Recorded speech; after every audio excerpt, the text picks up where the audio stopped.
LDC, Rafinha a douché le Bayern. Rafinha, avec le FC Barcelone. 4-1, Bayern Munich. Cela a démarré fort à Barcelone. On jouait depuis moins d'une minute lorsque Fermín Lopez trouvait Rafinha dans la profondeur, alors que la défense du Bayern Munich jouait le hors-jeu. Rafinha se défait de Manuel Neuer pour lancer le Barça face au Bayern. Le Brésilien se présentait seul devant Manuel Neuer, et il n'a pas tremblé. Il a même tranquillement contourné le portier allemand pour finir dans le but vide. Un début de match idéal pour le Barça d'Hansi Flick. Real Madrid, l'état de Kylian Mbappé inquiète la presse espagnole. Kylian Mbappé sur la pelouse de Las Palmas. Real Madrid CF, 5-2, BV Borussia, Dortmund. Hier soir, le Real Madrid a marqué 5 buts face au Borussia Dortmund. Mais Kylian Mbappé, qui a été passeur décisif, n'a pas trouvé le chemin des filets. En Espagne, où on décortique le moindre de ses faits et gestes, son état interroge, voire inquiète. C'est ce qu'a expliqué Xavi Miguel, l'un des journalistes de l'émission El Chiringuito mardi soir. Mbappé n'est pas heureux, il n'arrive pas à jouer son football. Tu le vois quand un crack comme lui n'est pas heureux. Peut-être parce que Vinicius joue beaucoup mieux que lui. Peut-être parce qu'il n'a pas trouvé sa position sur le terrain ou même parce que ce n'est pas lui le leader de l'équipe. Mais le constat est clair, il n'est pas heureux au Real Madrid. Il a toujours la tête baissée, il ne sourit jamais, ce n'est pas un joueur content de faire son travail, c'est un joueur frustré, a-t-il lancé. Mbappé appréciera, logo le temps. Lamine Yamal, le prodige du Barça sur la corde raide. L'Espagnol de 17 ans, dont le club défie le Bayern mercredi soir en Ligue des Champions, enchaîne les matchs. Des stars dénoncent un calendrier international surchargé, son club traîne un lourd passif de jeunes talents cassés, mais il faut que Lamine Yamal joue. Lamine Yamal représente un danger pour les défenseurs, qui sont souvent tentés de faire faute pour l'arrêter, comme lors du match FC Barcelone-FC Séville, le 20 octobre 2024 à Barcelone.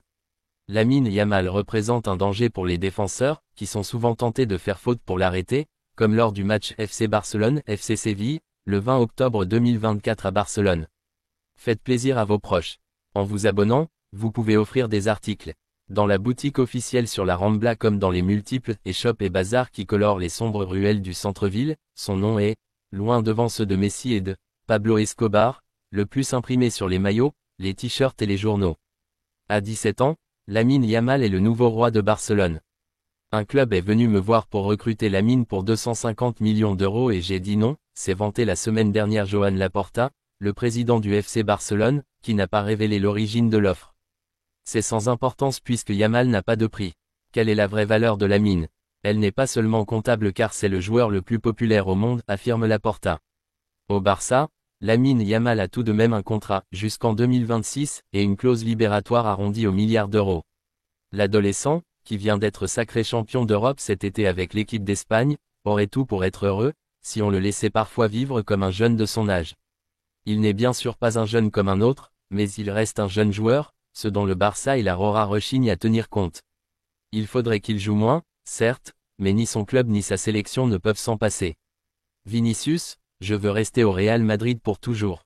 Le Brésilien Vinicius Junior s'est exprimé après la victoire du Real face à Dortmund ce mardi au Bernabéu. Le grand héros de la soirée au Bernabéu, Vinicius Junior, a pris la parole en zone mixte après avoir inscrit un triplé alors que son équipée était menée 2-0 à la mi-temps. Score final, 5-2, grâce à un Vini des grands soirs, auteur notamment de 2 buts exceptionnels. Quel est le secret de cette remontada? Croire en nous. Nous savons qu'à domicile, avec nos supporters, tout peut arriver.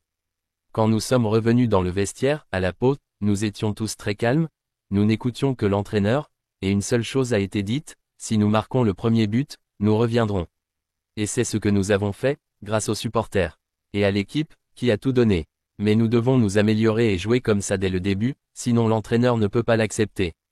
À la mi-temps, personne n'y croyait vraiment, c'est normal. On voit comment on va jouer et le coach nous dit toujours de chercher à faciliter les matchs. Nous avons changé de formation en deuxième mi-temps, mais aussi la dynamique. C'est comme ça que nous devons jouer. C'est notre compétition et nous voulons la gagner à nouveau. Que vous a dit Ancelotti à la fin du match? De continuer comme ça, qu'on peut toujours donner plus. Je n'ai que 24 ans et je veux rester au Real Madrid pour toujours. Je veux faire beaucoup de choses pour ce club, qui m'a tout donné depuis que je suis arrivé. Et maintenant, le Classico, nous allons tout donner. Au Bernabéu, à la maison, devant nos supporters. Nous nous battrons pour tout cette saison, comme toujours.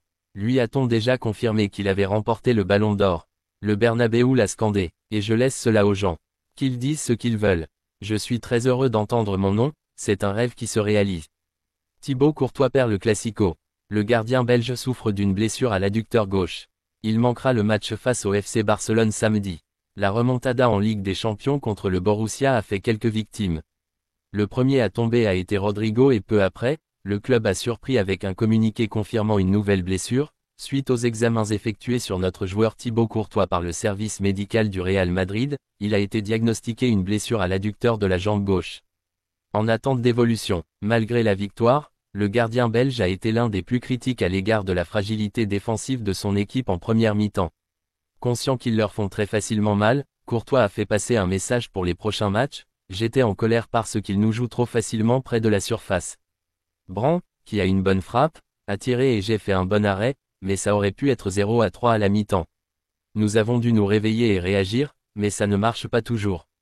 Samedi, nous devons commencer comme nous l'avons fait en deuxième mi-temps, a-t-il déclaré, ignorant alors qu'il ne pourrait pas aider ses coéquipiers contre Barcelone.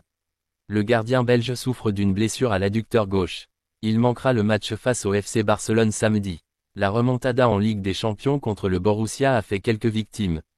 Le premier à tomber a été Rodrigo et peu après, le club a surpris avec un communiqué confirmant une nouvelle blessure, suite aux examens effectués sur notre joueur Thibaut Courtois par le service médical du Real Madrid, il a été diagnostiqué une blessure à l'adducteur de la jambe gauche.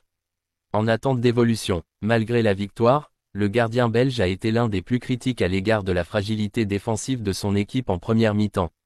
Conscient qu'ils leur font très facilement mal, Courtois a fait passer un message pour les prochains matchs: j'étais en colère parce qu'ils nous jouent trop facilement près de la surface. Brandt, qui a une bonne frappe, a tiré et j'ai fait un bon arrêt, mais ça aurait pu être 0-3 à la mi-temps. Nous avons dû nous réveiller et réagir, mais ça ne marche pas toujours. Samedi, nous devons commencer comme nous l'avons fait en deuxième mi-temps, a-t-il déclaré, ignorant alors qu'il ne pourrait pas aider ses coéquipiers contre Barcelone. 2 semaines d'absence. Courtois a déjà subi 2 blessures musculaires cette saison, en comptant celle du 29 septembre contre l'Atlético. Lors du derby, il s'est blessé à l'abducteur de la même jambe et a été absent pendant 3 semaines. La durée d'indisponibilité est cette fois estimée à environ 2 semaines. Il manquera donc très probablement les 3 prochains matchs du Real: Barcelone, 26 octobre, Valence, 2 novembre, et l'AC Milan, 5 novembre. L'objectif, sans le forcer le moins du monde, sera d'essayer de participer à la 4e journée de Ligue des Champions contre l'équipe italienne, et d'être à 100% pour recevoir Osasuna au Bernabéu le 9 novembre.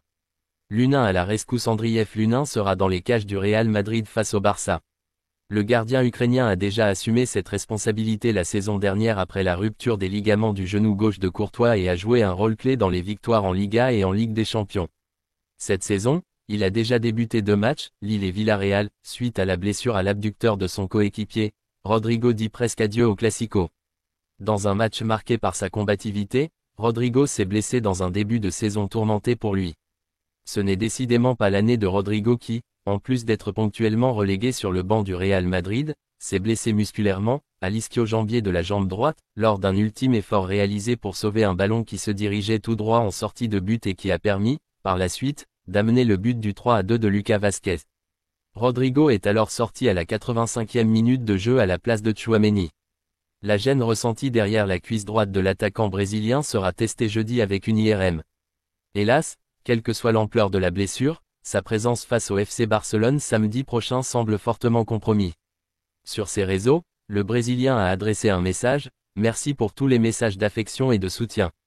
Demain, je ferai des tests et, avec foi, cette blessure ne sera pas grave. Nous restons fermes, toujours avec vous à mes côtés. À la Madrid, le Real Madrid commence à préparer le Classico ce mercredi et Carlo Ancelotti doit d'ores et déjà réfléchir à une option pour remplacer Rodrigo. Tout porte à croire que l'entraîneur italien ajoutera tout simplement un milieu de terrain à la composition du Real Madrid et reviendra ainsi à un système en 4-4-2. Assuré de la présence de Bellingham et Valverde, Carleto pourrait compléter le milieu de terrain avec les 2 Français Camavinga et Tchouaméni à moins que Modric soit récompensé de ses récentes performances et débute à nouveau comme titulaire. Il y a également la possibilité de rester dans un système en 4-4-3 et de remplacer Rodrigo par Güler, même si cela paraît peu probable au vu du temps de jeu donné par Ancelotti ces derniers matchs au jeune international turc. Par ailleurs, il y a des chances que Brahim Dia, Le Super Sub soit de retour dans le groupe pour le Classico.